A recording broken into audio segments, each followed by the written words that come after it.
ഞങ്ങളുള്ള ഇക്കാൻ്റെ വീട്ടിലാട്ടോ. August 30 ഉമ്മൻ്റെയും wedding anniversary ആയിരുന്നു. അപ്പോൾ പോരുന്ന വഴിക്ക് ഞങ്ങളൊരു കേക്കും വാങ്ങിയിട്ടാണ് വീട്ടിലെത്തിയിട്ടുണ്ടായത്. രാത്രി ആയതുകൊണ്ട് തന്നെ ആ സമയത്ത് കേക്ക് കട്ട് ചെയ്തില്ല. ഞങ്ങൾ പോരുന്ന സമയത്താട്ടോ ഉപ്പനെ കൊണ്ട് കേക്ക് കട്ട് ചെയ്യുന്നത്. പിന്നെ ഉമ്മ വീഡിയോയിലൊന്നും നിൽക്കാത്തതുകൊണ്ട് ഉമ്മൻ്റെ വീഡിയോ ഇല്ല. അങ്ങനെ ഉപ്പയും പേരക്കുട്ടിയും കേക്കൊക്കെ ഇങ്ങോട്ടൊക്കെ കേക്കൊക്കെ കൊടുത്ത് കഴിച്ചു കേട്ടോ. ഉമ്മ ഈ ഒരു സമയത്ത് വെല്ലം മുങ്ങിയിട്ടുണ്ടായിരുന്നു. ഉമ്മക്ക് ഇതിനോടൊന്നും താല്പര്യമില്ല കേട്ടോ. പക്ഷേ ഇതൊക്കെ ജീവിതത്തിൽ ഒരു രസം തന്നെയാണ് കേട്ടോ, ഈ ഒരു സംഭവങ്ങളൊക്കെ. ഒരു വ്ളോഗ് കുറച്ച് മുന്നേ എടുത്ത വ്ളോഗാണ് കേട്ടോ. പോസ്റ്റ് ചെയ്യാൻ വേണ്ടി കുറച്ചൊന്ന് ലേറ്റായി, കുറച്ചധികം തന്നെ ലേറ്റ് ആയിട്ടുണ്ട്. അപ്പോൾ ഇത് ഇക്കാൻ്റെ നാടാട്ടോ. ഇക്കാൻ്റെ നാട്ടിൽ നിന്ന് ഞങ്ങൾ തിരിച്ചു പോരുകയാണ്. വെച്ചാൽ എൻ്റെ നാത്തൂൻ്റെ ഹസ്ബൻഡിൻ്റെ അനിയൻ്റെ കല്യാണം ഉണ്ടായിരുന്നു കേട്ടോ. അപ്പോൾ അതിന് വേണ്ടി നാട്ടിൽ പോയി പിറ്റേന്ന് തന്നെ ഇങ്ങോട്ട് തിരിച്ചു പോകേണ്ടി വന്നു കേട്ടോ. കാരണം പിറ്റേ ദിവസം നമ്മുടെ ഫാമിലി എല്ലാവരും കൂടെ റിസോർട്ട് ബുക്ക് ചെയ്തിട്ടുണ്ടായിരുന്നു. അപ്പോൾ അവിടേക്ക് ഇതാ പോയിക്കൊണ്ടിരിക്കുകയാണ്. എവിടെയെന്ന് പറഞ്ഞിട്ടായിരുന്നു കേട്ടോ പ്ലാനിങ് കാര്യങ്ങളൊക്കെ. അതുകൊണ്ട് തന്നെ പെട്ടെന്നുണ്ടായിരുന്ന പ്ലാനിങ് ആണ്. അതുകൊണ്ട് തന്നെ പെട്ടെന്ന് പോകേണ്ടി വന്നു. റിസോർട്ട് ബുക്ക് ചെയ്തിട്ടുണ്ടായിരുന്നത് കക്കാടമ്പയിലാട്ടോ. വെച്ചാൽ കോഴിക്കോട് കക്കാടമ്പയിലാണ്. അപ്പോൾ ഇവിടെ നിന്ന് നമ്മൾ വടകരയിൽ നിന്ന് മാറി കയറിക്കായിരുന്നു കേട്ടോ. എന്ന് വെച്ചാൽ വടകര എത്തുന്നതിന് മുന്നേറ്റം കക്കാടമ്പയിലേക്ക് അങ്ങനെ വീട്ടിലെത്തിക്കഴിഞ്ഞാൽ ചുറ്റി വളയണം. അതുകൊണ്ട് തന്നെ വടകരയിൽ നിന്ന് മാറി കയറിക്കഴിഞ്ഞാൽ കക്കാടമ്പയിലേക്ക് നമ്മൾ ആദ്യം വയനാടൊക്കെ പ്ലാൻ ചെയ്തിരുന്നു പോകണമെന്ന് വിചാരിച്ചിരുന്നു. കരിയാത്തുംപാറ കക്കാടമ്പയിൽ കിട്ടിയിട്ടില്ലെങ്കിൽ മിക്കവാറും നമ്മൾ വയനാട് കയറുമായിരുന്നു. പക്ഷെ എന്താ, വയനാട് റോഡൊക്കെ ഇടിഞ്ഞ് ചുരമൊക്കെ ഇടിഞ്ഞ് വീണാൽ നിങ്ങളെല്ലാവരും കേട്ടിട്ടുണ്ട്. അപ്പോൾ ആ ഒരു ഇഷ്യൂള്ളതുകൊണ്ട് നമുക്ക് അങ്ങോട്ടേക്ക് പോകാനും പേടിയുണ്ടായിരുന്നു. പക്ഷെ എന്തായാലും കക്കാടമ്പയിൽ തന്നെ നല്ലൊരു അടിപൊളി വ്യൂ പോയിൻ്റ് ഉള്ള റിസോർട്ടിലായിരുന്നു നമുക്ക് കിട്ടിയിട്ടുള്ള. ആ റിസോർട്ടിന് വേറെ ബാക്ക്ഗ്രൗണ്ട് എന്താ പറയുക, ഞങ്ങൾ ഫസ്റ്റ് ഫാമിലി ആയിട്ട് പോയിട്ടുണ്ടായിരുന്നതിൻ്റെ ഒരു വീഡിയോ ഞാൻ ഇട്ടിട്ടുണ്ട്. ആ ഒരു റിസോർട്ട് മാതിരി പ്ലാന്റ്സൊക്കെ വെച്ച് ഡെക്കറേഷൻ ചെയ്യേണ്ട ആവശ്യമില്ല കേട്ടോ. എല്ലാം തന്നെ നാച്ചുറൽ ബ്യൂട്ടി ഉള്ള ഒരു റിസോർട്ടും കൂടെയാണ് കേട്ടോ. രാവിലെ ആയാലും ഉച്ച ആയാലും വൈകുന്നേരം ആയാലും ഏത് സമയത്തും കോട കയറി വരുന്ന, വെച്ചാൽ മഴക്കാറൊന്നും മൂടുമ്പോഴത്തേന് കോട കയറി വരുന്ന ഒരു സ്ഥലമാണ് കേട്ടോ ഇതെന്ന് പറഞ്ഞാൽ. അതും നല്ല ഉയരത്തിലാണ് നമ്മൾ റിസോർട്ട് കിടക്കുന്നത്. കാരണം വയനാട് ചുരം പോലെ തന്നെ ഇവിടെ തന്നെയാണ് കേട്ടോ ഈ റിസോർട്ടിലേക്ക് എത്തേണ്ടത്. ഞങ്ങളിവിടെ എത്തുന്ന സമയം എന്ന് പറഞ്ഞാൽ 6 മണിയാട്ടോ. നിങ്ങൾ കാണുന്നുണ്ടല്ലോ എന്താണ് കോട, നല്ല ഭംഗിയുണ്ട്. എന്നിട്ടും നമ്മൾ ആ റിസോർട്ടിലേക്ക് എത്തിയിട്ടില്ല കേട്ടോ. ഇതാണ് നമ്മുടെ റിസോർട്ട് വരുന്നത് കേട്ടോ. മീബാർ ഗേറ്റ് എന്നാട്ടോ നമ്മുടെ റിസോർട്ടിൻ്റെ പേര് വരുന്നത്. ഇങ്ങോട്ട് നോക്കിയാൽ ഈ റിസോർട്ടിലേക്കും ഇവിടെ നമ്മൾ കാറ് പാർക്ക് ചെയ്തിട്ട് ഈ ഒരു ജീപ്പിലാട്ടോ മേലോട്ട് പോകേണ്ടത്. അതാണ് ഞാൻ പറഞ്ഞത്, ഇതാണ് നമ്മുടെ റിസോർട്ട്. ചെറിയൊരു കയറ്റം ഉള്ളൂ. ആ കയറ്റം കയറുന്നതിന് അവർ ജീപ്പ് കാര്യങ്ങളൊക്കെ വെച്ച് തന്നിട്ടുണ്ട് കേട്ടോ. ഇവിടെ നോക്കിയാൽ എന്താണ് ഭംഗിയെന്ന് അറിയാം. രാത്രി വരെ നമ്മൾ പൂളിൽ കയറാൻ കിട്ടിയ സമയം നമുക്ക് ഇപ്പോഴാട്ടോ. ഞങ്ങൾ എത്തുമ്പോഴത്തേനും ഫാമിലിയൊക്കെ അവിടെ എത്തിയിട്ടുണ്ട് കേട്ടോ. ഞങ്ങൾ ഡയറക്റ്റ് കണ്ണൂരിൽ നിന്ന് ഇങ്ങോട്ടേക്ക് തിരിച്ചതാണല്ലോ. അപ്പം ഫാമിലി നമ്മളെല്ലാവരും കൂടെ ഒറ്റ വണ്ടിയിൽ പോകാമെന്നൊക്കെ ആയിരുന്നു പ്ലാൻ ചെയ്തിട്ടുണ്ടായിരുന്നു. പക്ഷേ ഞങ്ങൾക്ക് ഇങ്ങനെ കല്യാണം ഉള്ളതുകൊണ്ട് ആ കല്യാണം ഞങ്ങൾക്ക് ഒഴിവാക്കാനും പറ്റില്ല. എടുത്തിട്ടുണ്ടായിരുന്ന 2 AC വില്ലയും ഒരു AC റൂമായിരുന്നു കേട്ടോ. ആ ഫസ്റ്റ് കണ്ടതാണ് നമ്മൾ ഫസ്റ്റ് വില്ല. കാരണം അത് നമ്മൾ ഈ റിസോർട്ടിലേക്ക് എൻട്രി ആവുന്നതോട് തന്നെ പൂളിൻ്റെ ഫ്രണ്ടിലായിട്ടുള്ള ഒരു വില്ല കേട്ടോ. അടിപൊളി വ്യൂ ആണ്. ആദ്യം തന്നെ കയറി വരുമ്പോൾ ഈ ഒരു പൂളാട്ടോ കാണുന്നത്. അതാണ് അതിൻ്റെ ഒരു ഭംഗി. അത് കഴിഞ്ഞ് ബാക്കിലുള്ള വില്ലയാണ് നമുക്ക് കിട്ടിയത്. അതിലൊരു റൂമും ഒരു ബാത്റൂമും ആട്ടോ ഉള്ളത്. അത് നല്ല വിശാലമായൊരു വില്ലയാണ് കേട്ടോ.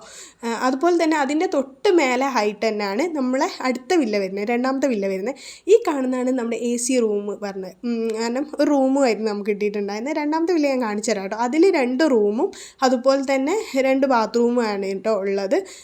ഒരു 2 ഫാമിലിക്കൊക്കെ സുഖമായിട്ട് കഴിയാൻ പറ്റുന്ന അതും അടിപൊളി വില്ല കേട്ടോ. നമുക്ക് എന്തായാലും ആ ഫസ്റ്റ് കിട്ടിയിട്ടുള്ള ആ 2 വില്ല അടിപൊളി തന്നെ ആയിരുന്നു കേട്ടോ. പിന്നെ ഈ റൂമിൻ്റെ പിന്നെ കുഴപ്പമൊന്നുമില്ല. പിന്നെയെന്ന് പറഞ്ഞാൽ ഇവിടേക്ക് ഞങ്ങൾക്ക് ACൻ്റെ ഒരു ആവശ്യമില്ല കേട്ടോ. കാരണം നല്ല തണുപ്പായിരുന്നു. പക്ഷേ ഞങ്ങൾ ബുക്ക് ചെയ്ത സമയത്ത് ഞങ്ങൾ ആദ്യം AC പറഞ്ഞു, പിന്നെ ഞങ്ങൾക്ക് AC ഇവിടെ ആവശ്യമില്ലല്ലോ എന്നുള്ള ഗൂഗിളിൽ ഇതിൻ്റെ ഫോട്ടോസൊക്കെ കണ്ടപ്പോൾ AC ആവശ്യമില്ലല്ലോ ഒഴിവാക്കാൻ നോക്കിയപ്പോൾ AC റൂം മാത്രമേ അവൈലബിൾ ആയിട്ടുള്ളായിരുന്നു. നോൺ AC ഉള്ളതൊക്കെ ബുക്കായി പോയിട്ടുണ്ടായിരുന്നു. ഞാൻ കയറി വരുമ്പോഴുള്ള വീഡിയോ അത്രയേ ഉള്ളൂ കേട്ടോ. അപ്പോൾ നമ്മളെ പൂളിൽ ഇറങ്ങേണ്ട സമയമായിരുന്നേ. അപ്പോൾ ആ സമയം ഞങ്ങൾ കയറി വരുമ്പോൾ ഇവരൊക്കെ പൂളിലായിരുന്നു. അപ്പോൾ ഞങ്ങൾ വേഗം ഡ്രസ്സൊക്കെ ചേഞ്ച് ചെയ്ത് പൂളിൽ കളിക്കേണ്ടത് നമുക്ക് 1 മണിക്കൂറോ 1.5 മണിക്കൂറോ അല്ല കിട്ടാം. അപ്പോൾ അത് അടിപൊളിയാക്കി പൂളിൽ കളിയൊക്കെ കഴിഞ്ഞതാ ഞങ്ങൾ ഫ്രഷായി ഇശാ നിസ്കാരത്തിനൊക്കെ ശേഷം ഞങ്ങൾ ഫുഡ് റെഡിയാക്കാൻ വേണ്ടി ഇറങ്ങിക്കാട്ടോ. ഫുഡ് റെഡിയാക്കണോടത്ത് നല്ല അടിപൊളി വൈബ് തന്നെ കേട്ടോ. അവിടെ ഫുള്ള് പാട്ടിട്ട് ഡാൻസ് കളിക്കുന്ന, ഫുഡ് റെഡിയാക്കുന്നോടത്ത് നമ്മൾ ഈ അൽഫാം ഗ്രില്ല് ചെയ്യുന്നിടത്തൊക്കെ ഫുൾ ഡാൻസ് കളിയായിരുന്നു കേട്ടോ. എല്ലാവരും ഡാൻസ് ചെയ്തുകൊണ്ടാട്ടോ ഫുഡ് റെഡിയാക്കുന്നത്. നമുക്കൊരു റൂമാണ് മൂന്നാമത് കിട്ടിയിട്ടുള്ളതെന്ന് പറഞ്ഞാൽ ആ റൂമാട്ടോ ഈ കാണുന്നത്. അവിടെ 2 ബെഡാണ് വരുന്നത്. ഇവിടെ ഫുള്ള് ആണുങ്ങളെ ഏരിയ കേട്ടോ. ഇത് ആണുങ്ങൾക്ക് വിട്ടുകൊടുത്ത റൂമാണ്. താഴത്തെ ഏറ്റവും ഫസ്റ്റ് ഞങ്ങൾ കയറി വരുന്നിടത്ത് കാണിച്ചു തന്നില്ലേ ഞാനൊരു വില്ല നമുക്ക് കിട്ടിയിട്ടുണ്ടെന്ന് പറഞ്ഞാൽ ആ ഒരു വില്ല, അതും ഈ ചെക്കന്മാരെടുത്തു കേട്ടോ. ഞങ്ങളിതാ ഈ ഒരു റൂമിലാട്ടോ ഞങ്ങൾ പെണ്ണുങ്ങൾ കിടന്നിട്ടുണ്ടായിരുന്നു. ഇതാണ് നമുക്ക് രണ്ടാമത് കിട്ടിയിട്ടുള്ള വില്ല കേട്ടോ. ഇത് കണ്ടില്ലേ, ഇതിപ്പം നിങ്ങൾ ഇതിൻ്റെ കോലമൊന്നും നോക്കേണ്ട. ഇവിടെ കയറി വരുന്നിടത്താണ് ഫസ്റ്റ് റൂം വരുന്നത് കേട്ടോ. രണ്ടാമത്തെ റൂം ഇതാ ഈ റൂമാണ്. അത് ഞാൻ വീഡിയോ എടുക്കാൻ സമയത്ത് വിട്ടുപോയിട്ടോ. അതിൻ്റെ ഉള്ളിൽ നിന്ന് ഒരു ഡോറ് വന്നിട്ട് അത് ഉള്ളിലോട്ട് കയറുന്നതാണ്. അപ്പോൾ അപ്പുറം നല്ല അടിപൊളി വ്യൂ ആട്ടോ. അതിൻ്റെ ഫ്രണ്ടും നല്ല ഭംഗിയാണ് കാണാൻ. ഇത് ഞാൻ ആ പറഞ്ഞ റൂമിൻ്റെ വെച്ചാൽ നമുക്ക് മൂന്നാമത് കിട്ടിയ റൂം മാത്രം പറഞ്ഞില്ലേ, 2 ബെഡ് ഇട്ടുള്ള റൂം നിങ്ങൾ കണ്ടില്ല.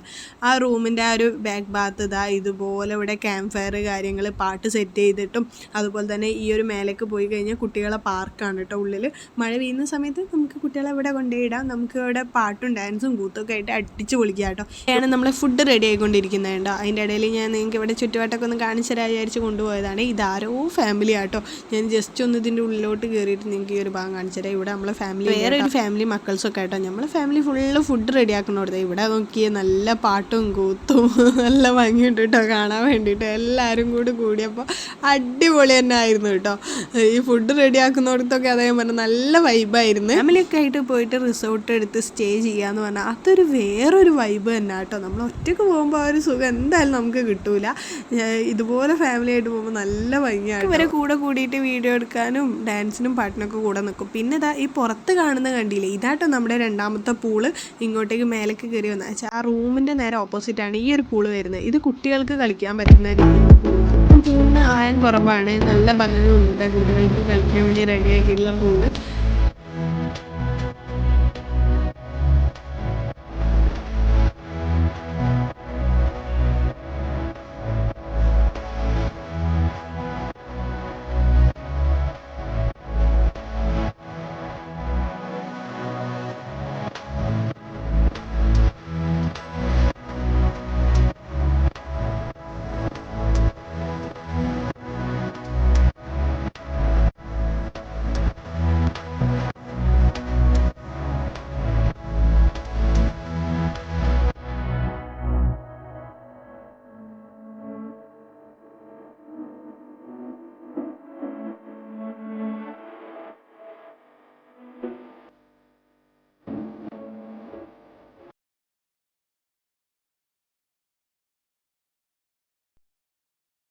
നമുക്ക് 3 മണിക്കാട്ടോ റിസോർട്ടിൽ കയറേണ്ട സമയം എന്ന് പറഞ്ഞാൽ, പക്ഷെ നമുക്ക് കൃത്യനിഷ്ഠത ഇല്ലാത്തത് കൊണ്ട് നമ്മൾ റിസോർട്ടിൽ എത്തിയിട്ടുണ്ടായിരുന്നു 4:30-5 മണിക്കായിട്ട് അവർ റിസോർട്ടിൽ എത്തിയിട്ടുണ്ടായിരുന്നു കേട്ടോ.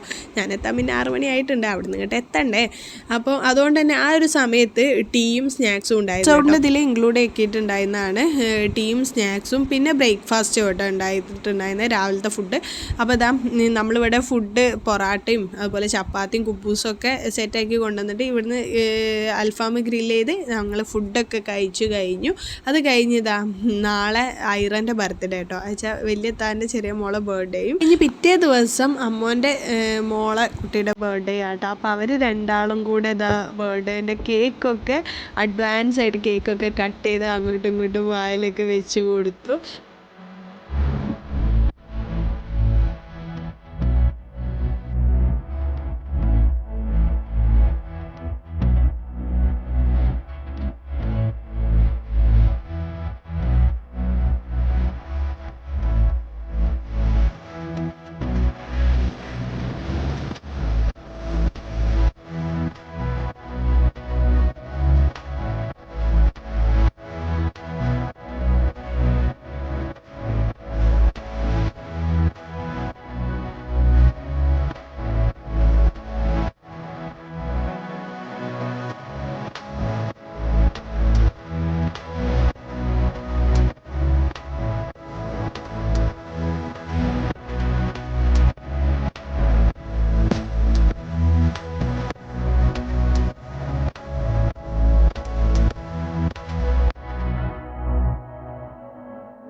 നല്ലൊരു 6 മണിക്ക് സുബഹിയൊക്കെ നിസ്കരിച്ചതിൻ്റെ ശേഷം ആ പുറത്തേക്ക് ഇറങ്ങാം കേട്ടോ. നല്ല ഭംഗിയുണ്ടായിരുന്നു കേട്ടോ പുറത്തേക്ക് നോക്കി കാണാൻ വേണ്ടിയിട്ട്.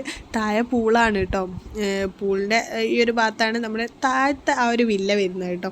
അങ്ങനെ ഞങ്ങൾ എണീറ്റ് പിന്നെ അങ്ങോട്ടോട്ടോ ഇങ്ങോട്ടോട്ടോ അത് ഇത് നടക്കുന്നത്. എന്നിട്ട് ഓരോ വീട്ടിലെ ലൈറ്റ് കത്തുന്ന നോക്കിയേ, നല്ല ഭംഗിയുണ്ടായിരുന്നേ.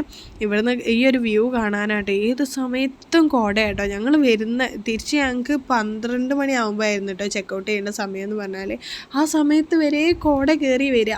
ഉച്ചക്കൊക്കെ നല്ല കോടയായിരുന്നു കേട്ടോ. നല്ല ഭംഗിയുണ്ടായിരുന്നു. ഈ പാർക്കിൻ്റെ ഭാഗം പാർക്ക് ചെയ്യാൻ ഞങ്ങൾക്ക് നല്ല രാത്രി ആയതുകൊണ്ട് കാണിച്ചു തരാൻ കഴിഞ്ഞില്ല തോന്നുന്നു. നമ്മളെ റൂമിൻ്റെ ഈ ഒരു സൈഡിൽ തന്നെ കേട്ടോ പാർക്ക് വരുന്നത്. അതുപോലെ തന്നെ കുട്ടികൾക്കുള്ള പാർക്ക് ഉള്ളിൽ ഞാൻ കാണിച്ചെന്നില്ല. ഇനി ഇക്കനെ വിളിക്കാൻ വേണ്ടി വരിക. ഒരാൾ ഇന്നലെ നമ്മൾ കിടക്കുന്നിടത്താണ് ഫോൺ ചാർജ് ചെയ്തിട്ട് അവിടെ വെച്ച് ആൾ മറന്നിട്ടുണ്ടായിരുന്നു. ആളെ ഫോണാട്ടോ എൻ്റെ കയ്യിലുള്ളത്. അപ്പം പിന്നെ ആൾ എടുക്കാൻ വരാൻ മടിച്ചിട്ട് കിടന്നുറങ്ങുകയും ചെയ്ത്. പിന്നെ ഒന്നാമത് ഇവിടുന്ന് ഈ കളികളൊക്കെ കഴിഞ്ഞ് കിടന്നുറങ്ങാൻ വേണ്ടി 12 മണി കഴിഞ്ഞിട്ടുണ്ട്. ആളെ എണീപ്പിച്ച ആൾ കുറച്ച് കഴിഞ്ഞപ്പോൾ എണീറ്റ് വന്നിട്ടുണ്ടായിരുന്നു കേട്ടോ. പിന്നെ ഞങ്ങൾ ഈ ഒരു പൂള് കാര്യങ്ങളൊക്കെ കാണിച്ചു തരുന്നത് നല്ല ഭംഗിയുണ്ട് കേട്ടോ. നമ്മളെ പൂള് കാണാൻ ഇന്നലെ രാത്രി ആയതുകൊണ്ട് നിങ്ങൾക്ക് മര്യാദയ്ക്ക് കാണിച്ചു തരാൻ കഴിഞ്ഞില്ല. അങ്ങനെ പൂളിൻ്റെ ഒരു വ്യൂ നോക്കി പൂളിൻ്റെ അവിടുന്ന് നമ്മളിങ്ങനെ പുറത്തേക്ക് നോക്കി നിന്നാൽ നല്ല അടിപൊളി വ്യൂ കാണാം. ഞങ്ങൾ ഇന്നലെ പൂളിൽ കളിക്കുമ്പോഴൊക്കെ കോട ഇങ്ങനെ കയറി നമ്മൾ ആ ഒരു എന്താ പറയുക പൂള് വരെ മൂടിയിട്ടുണ്ടായിരുന്നു. പൂളിലുള്ള ഞങ്ങളെപ്പോലും കാണാതായിട്ടുണ്ടായിരുന്നു കേട്ടോ. ആ ഒരു കോട കയറി വരുന്നതുകൊണ്ട് തന്നെ നല്ല ഭംഗിയുണ്ട് കേട്ടോ കാണാൻ. പൂളിൻ്റെ ആ ഒരു വ്യൂ ആണ് കേട്ടോ ഇവിടെ ഒരു ഹൈലൈറ്റ് എന്ന് പറഞ്ഞാൽ. പിന്നെ അതായത് താഴത്തുള്ള വില്ല ഞാൻ പറഞ്ഞല്ലോ, ഈ ഒരു പൂളിൻ്റെ ഫ്രണ്ടിലായിട്ടുള്ള വില്ല അവിടെയാണല്ലോ ചെക്കന്മാർ കിടക്കുന്നത്. അവരെ ഉണർത്താൻ വേണ്ടി വന്നതാണ് കേട്ടോ ഞങ്ങൾ. അങ്ങനെ അവരൊക്കെ ഉണർത്തി വിട്ടു. ഞങ്ങളിതാ ഈ ഒരു പാർക്കിൻ്റെ ഇപ്പുറം ഒരു എന്തോ ഒരു കൃഷി അവിടെ ചെയ്തിട്ടുണ്ടെന്ന് മനസ്സിലായി. അപ്പോൾ അത് എന്താണെന്നുള്ളത് ഞങ്ങൾ ഇപ്പുറം സംസാരിച്ചതൊക്കെ മഞ്ഞൾ കൃഷിയാണ്, അതാണ് ഇതാണ്. ക്യാമറയിൽ സൂം ചെയ്തെടുത്തപ്പോഴാണ് ഇത് വാഴക്കൃഷിയാണെന്ന് മനസ്സിലാകുന്നത് കേട്ടോ. പക്ഷേ ഈ ഒരു മല ഫുള്ള് ഈ ഒരു വാഴ കൃഷി ചെയ്യണമെങ്കിൽ എത്രങ്ങാനും കഷ്ടപ്പെട്ടിട്ടുണ്ടാവില്ലേ അവർ. അപ്പോൾ അതിൻ്റെ ഇടയിൽ ഇപ്പുറം നിന്ന് റാശിയൊക്കെ പറയുന്നുണ്ട് വാഴ കൃഷി കാറ്റടിച്ചാൽ മറിഞ്ഞ് വീഴൂലേ അത് ഇതെന്നൊക്കെ പറഞ്ഞ് ഞങ്ങൾ രണ്ടാളും അടിയായി. പക്ഷെ ഞാൻ സൂം ചെയ്ത് കാണിച്ചു കൊടുത്തു അത് തന്നെയാണ് അത് എന്നുള്ളത്. അപ്പോൾ ഇതാണ് കേട്ടോ ഞാൻ പറഞ്ഞില്ലേ കുട്ടികളെ ഒരു പൂള് എന്ന് പറഞ്ഞത്. ഈ നമ്മളെ ഈ റൂമിൻ്റെ ഓപ്പോസിറ്റ് വരുന്ന നല്ല ഭംഗിയുണ്ട് കേട്ടോ ആ ഒരു പൂള്. നിങ്ങൾക്ക് ചിലപ്പോൾ രാത്രി മര്യാദയ്ക്ക് കാണാൻ കഴിഞ്ഞിട്ടുണ്ടാവില്ല, അതാണ് പകലൊന്നും കൂടെ കാണിച്ചു തരുന്നത്. ഇവിടെ ഊഞ്ഞാല വരുന്നുണ്ട്. അപ്പുറം ഭാഗത്ത് എന്താ ക്യാരം ബോർഡ്, ലുഡോ അങ്ങനെയുള്ള ഗെയിം സെക്ഷനാട്ടോ അപ്പുറം വരുന്നത്. അതിൻ്റെ ഒന്നും വീഡിയോ ഞാൻ എടുത്തില്ല കേട്ടോ. പിന്നെയാണ് ഈ ഒരു വീഡിയോ എഡിറ്റ് ചെയ്യുമ്പോഴാണ് റിസോർട്ടിൻ്റെ ഫുൾ കവർ ചെയ്തണോ ചോദിച്ചാൽ അങ്ങനെയുള്ള ചെറിയ ചെറിയ ഏരിയ ഞാൻ എടുക്കാൻ വിട്ടുപോയിട്ടുണ്ട്. പക്ഷേ ഏകദേശം ഞാനിതിൽ കവർ ചെയ്തിട്ടുമുണ്ട്. അങ്ങനെ എന്തായാലും അടിപൊളി തന്നെ ആയിരുന്നു കേട്ടോ. ഞങ്ങളൊക്കെ നന്നായിട്ട് എൻജോയ് ചെയ്തു. മൈൻഡ് റിലാക്സ് ആക്കി വിട്ടു എന്ന് ഞാൻ പറയുന്നില്ല, കാരണം വർക്കിൻ്റെ ഒരു എന്തായാലും ഉണ്ടാവും ഓൺലൈനിൽ വർക്ക് ചെയ്യുന്നതുകൊണ്ട് തന്നെ. അപ്പം പിന്നെ അതിൻ്റെ ഒരു വല്ലാണ്ട് ഫോൺ എടുത്ത് നോക്കി അയിമൽ കിടക്കുക അങ്ങനെയൊന്നുമില്ല കേട്ടോ. ഞാൻ ആ ഡിസൈൻ ചെയ്യേണ്ടതൊക്കെ അപ്പോൾ ഓരോരുത്തർക്ക് വിട്ടിട്ട് ഞാൻ പറഞ്ഞു 1 മണിക്കൂർ എന്നെ കിട്ടൂല എന്ന് പറഞ്ഞ് വോയിസ് അയച്ചിട്ടുണ്ടായിരുന്നു. പിന്നെ കസ്റ്റമർ വിളിക്കുമ്പോഴൊക്കെ ഫോൺ അപ്പുറം ഇപ്പുറം ഉള്ളതുകൊണ്ട് ഓരോരുത്തർ കൊണ്ടുവരും കേട്ടോ. അപ്പോൾ അങ്ങനെയൊക്കെ ആയിരുന്നു. എന്തായാലും അടിപൊളി തന്നെയായിരുന്നു കേട്ടോ. ഇത് ഞങ്ങൾ ചായ കുടിക്കാൻ വേണ്ടി ഒരാൾക്ക് പിന്നെ ഇടയ്ക്കിടയ്ക്ക് ചായ വേണം, അതുകൊണ്ട് തന്നെ ആളെ ബാക്കിൽ ഞാൻ പോവുകയാണ്. പിന്നെ ഞാൻ ചായ കുടിക്കൊന്നുമില്ല, വെറുതെ ഈ ഒരു വ്യൂ കാണാൻ വേണ്ടിയിട്ട് ആളെ ബാക്കിൽ പോയതാണ്. ആൾ ഇവിടെ ഇരുന്ന് എന്തോ ഒരു കുരുത്തക്കേട് ഒപ്പിക്കുന്നുണ്ടായിരുന്നു കേട്ടോ. അപ്പോൾ അതെന്താ നോക്കിയപ്പോഴാണ് ഈ ഒരു സ്പൈഡർമാന് വല നെയ്തിട്ടുണ്ടായിരുന്നു, അതിൻ്റെ ഇങ്ങനെ പൊട്ടിച്ചു കൊടുക്കുക കേട്ടോ ആൾ. അതിനിട്ട് വെറുപ്പിക്കണം, ഏത് ജീവനെ കണ്ടാലും വെറുപ്പിക്കാതെ വിടും. നമ്മൾ പുറത്തൊക്കെ പോയി ആൾ ചായ ഒക്കെ കുടിച്ചതാണ് തിരിച്ച് ഞങ്ങൾ റിസോർട്ടിലേക്ക് തന്നെ വന്നു. പിന്നെ നമ്മൾ രാവിലെ ഒരു പോരാൻ നേരത്ത് നമ്മൾ കുറച്ചധികം നേരം പൂളിൽ കളിച്ചിട്ടൊക്കെ ഉണ്ടായിരുന്നു കേട്ടോ. ലാസ്റ്റ് പൂളിൽ കളിയൊക്കെ കഴിഞ്ഞ് കുളിച്ച് മാറ്റി പോരുകയാണ് ചെയ്തിട്ടുണ്ടായിരുന്നത്. അപ്പോൾ ഞാൻ പറഞ്ഞല്ലോ രാവിലെ 9 മണി വരെ 6 മണി 9 മണി വരെ എന്തായാലും കോട ഉണ്ടാവും. അതിന് ശേഷമുള്ള 9 മണിക്ക് ശേഷമുള്ള കോടയാണ് നിങ്ങൾ ഈ കാണുന്നത്. ഞങ്ങൾ ഇറങ്ങുന്നവരെ ഇത് തന്നെ ആയിരുന്നു കേട്ടോ ഇവിടുത്തെ അവസ്ഥ. നല്ല കോടയാണ്. ഇവിടുത്തെ ഈ ഒരു ഭംഗി എന്ന് പറയുന്നത് ഇത് തന്നെ കേട്ടോ. നല്ലൊരു ഇളം കാറ്റും നല്ല കോടയായിരുന്നു. നേരം വരെ കോട തന്നെ ആയിരുന്നു കേട്ടോ. നല്ല ഭംഗി ഉണ്ടായിരുന്നു കേട്ടോ. ഈ ഒരു സമയത്ത് മഴ ചെറുതായിട്ട് പൊടിയുന്നുണ്ട്. ഇനി നമ്മൾ നൈറൻ്റെ ബർത്ത്ഡേ ആണല്ലോ, രാത്രിത്തെ ഫംഗ്ഷൻ നിങ്ങൾ കണ്ടിട്ടുണ്ടാവും. സർപ്രൈസായിട്ട് ഷിംകാക്ക കേക്കൊക്കെ കട്ട് ചെയ്യിപ്പിച്ചിട്ടൊക്കെ ഉണ്ടായിരുന്നു കേട്ടോ അവർ രണ്ടാളെ കൊണ്ടും. അത് കഴിഞ്ഞിട്ട് ഇതാ റൂമിൽ എത്താത്ത എന്തൊക്കെയോ അവൾക്ക് കുറച്ച് ഡ്രസ്സും കുറച്ച് മിഠായി ഐറ്റംസൊക്കെ വാങ്ങിയിട്ടുണ്ടായിരുന്നു. ഞാൻ അതിനൂന് ഹാമ്പർ റെഡിയാക്കില്ല, അതുപോലെ തന്നെ കേട്ടോ ഒരു ചെറിയൊരു ഹാമ്പർ. അപ്പോൾ അതിൽ ചെറിയ മിഠായി കാര്യങ്ങളൊക്കെ സെറ്റായി. മേലെ റൂം കിട്ടിയിട്ടുണ്ടായിരുന്നല്ലോ, അവിടുന്ന് എടുത്ത വീഡിയോ കേട്ടോ. അതാണ് ആ പൂളിൻ്റെ ഒക്കെ ഏറ്റവും ടോപ്പിൽ നിന്ന് എടുത്ത് കാണുന്നത്. പിന്നെ നമ്മൾ ഈ താഴത്തെ വില്ലയിൽ വെച്ചിട്ടായിരുന്നു കേട്ടോ ഈ ഒരു ഹാമ്പർ കാര്യങ്ങളൊക്കെ സെറ്റ് ചെയ്ത് അവളെ സർപ്രൈസ് ആയിട്ട് ഇതിൻ്റെ ഉള്ളിലേക്ക് എത്തിച്ചിട്ടുണ്ടായിരുന്നത്. അപ്പോൾ ഈ ഒരു സാധനം സമയത്ത് അതിന് മേലെ ഹോളാക്കി എല്ലാവരും മേത്തൊക്കെയാണ് കുടഞ്ഞിട്ട് കൊടുത്തു കേട്ടോ. അപ്പോൾ ഇനി അവൾക്ക് കൊടുത്ത ഗിഫ്റ്റ് എന്ന് പറഞ്ഞാൽ ഇതൊക്കെയായിരുന്നു കേട്ടോ. പെൻസിൽ, പിന്നെ ഡ്രസ്സ്, അതുപോലെ തന്നെ ചെറിയ ചെറിയ സ്റ്റിക്കർ ഐറ്റംസ് കേട്ടോ. ഈ ഒരു ബോള് റസൂന് കൊടുത്താണ്, അമ്മേൻ്റെ മോളെ ബർത്ത്ഡേ പിറ്റേ ദിവസമാണ്. അപ്പോൾ അവൾക്ക് ഒരു ഗിഫ്റ്റ് കൊടുത്തിട്ടുണ്ടായിരുന്നു ഇത്താത്ത. അപ്പോൾ ഇതൊക്കെയാണ് ഉമ്മ മോക്ക് കൊടുത്ത ഗിഫ്റ്റ്. ഇങ്ങനെയുള്ള കുഞ്ഞു കുഞ്ഞു ഗിഫ്റ്റ് മക്കൾക്ക് മുഖത്തുണ്ടാകുന്ന ഒരു പുഞ്ചിരി ഉണ്ട്, അത് കാണാൻ ഒരു പ്രത്യേക ഭംഗി. ഞാനിപ്പം കൊടുക്കാറുണ്ട് കേട്ടോ മോനക്ക്. എനിക്ക് കൊടുത്തില്ലെങ്കിൽ ബർത്ത്ഡേക്ക് ഒന്നും കൊടുക്കാൻ കഴിഞ്ഞില്ല, എനിക്ക് എന്തോ ഒരു ഇടങ്ങറാട്ടോ. ഞാൻ ഐറക്കും കൊടുത്തിട്ടുണ്ടായിരുന്നു, പക്ഷേ പിറ്റേന്ന് ഒരാഴ്ച കഴിഞ്ഞ് വീട്ടിലേക്ക് വന്ന സമയത്താട്ടോ അവൾക്ക് ഗിഫ്റ്റ് കൊടുത്തിട്ടുണ്ടായിരുന്നു. അതിൻ്റെ ഒന്നും വീഡിയോ ഞാൻ എടുത്തിട്ടില്ല. അപ്പം തന്നെ താത്ത പറഞ്ഞിട്ടുണ്ടായിരുന്നു ഇത് അൺബോക്സ് ചെയ്യുന്ന വീഡിയോ എടുക്കണ്ടേന്നുള്ളത്. അപ്പോൾ ഇതൊക്കെയായിരുന്നു അവൾക്ക് കിട്ടിയിട്ടുണ്ടായിരുന്ന ഗിഫ്റ്റ്. എൻ്റെ മോനക്കും ഇതുപോലെ തന്നെ ആയിരുന്നു കേട്ടോ. ബർത്ത്ഡേക്ക് കേക്ക്, ബലൂണ്, മിഠായി വേണമെന്ന് ആദ്യം തന്നെ ഓർഡർ ചെയ്തിട്ടുണ്ടായിരുന്നു, ഞാൻ പറഞ്ഞിട്ടുണ്ടല്ലോ. അപ്പോൾ ഇതൊക്കെയായിരുന്നു കേട്ടോ നമ്മളൊരു ദിവസത്തെ വ്ളോഗ് എന്ന് പറഞ്ഞാൽ. നമ്മൾ റിസോർട്ടിനോട് യാത്ര പറഞ്ഞ് തിരിച്ച് വീട്ടിലോട്ട് ഇറങ്ങുകയാണ്. അപ്പോൾ ഇത്രയേ ഉള്ളൂ. അടുത്ത നല്ല നല്ല വീഡിയോ ആയിരുന്നു നമുക്ക് വീണ്ടും കാണാം. അതുവരെയും ബൈ.